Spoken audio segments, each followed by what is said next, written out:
was on drugs started with marijuana, of course, like everybody else does, and went from the marijuana, the pot, to the cocaine and the meth and acid and just about anything else I could get my hands on from the time I graduated high school until probably till I was 40. As a small kid, we went to church, and Mom and Dad never did go with us, ever.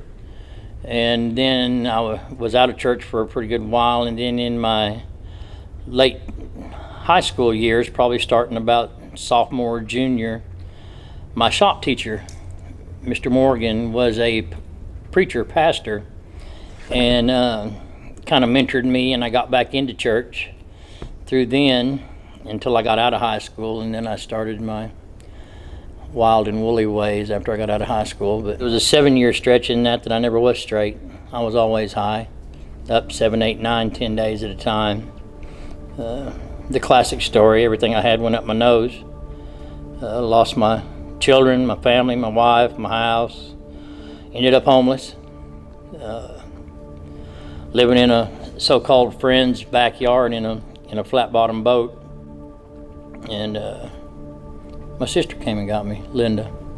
Didn't even really know where I was at. She just came to Mountain. I was living in Mountain Home at that time.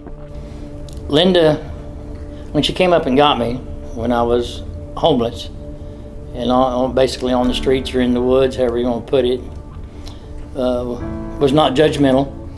Wasn't up there to tell me how bad I was doing. She came up because she loved her little brother and was worried about me. Knew I was going to die.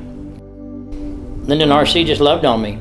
Brought me into their home, knowing good and well they were bringing a drug addict into their home, and not knowing what I was going to do. And it really hadn't been around me much. I didn't go around my family much during my drug years because I was ashamed. I knew they would know. They know me well enough to know that I wasn't right. And brought me into their home anyway, and let me pretty basically just crash for about 2 weeks because I'd been so strung out for so long that I couldn't do anything. I probably slept for days, and just loved on me. But they told me about Friendly Chapel. Her and RC was in Friendly Chapel at that time, and she was always talking about the things that Friendly Chapel did, and the way she talked and the things that seemed to be getting accomplished over here. I thought it was this huge place. So we came on a Sunday.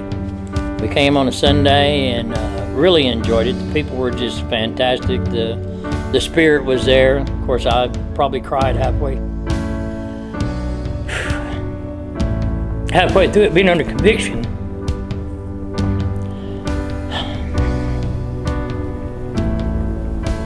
Because the presence was so real. Then I just kind of went from there to where we are now. And praise God, I've been clean since, I guess, late 2001, and because of Him, because of Jesus.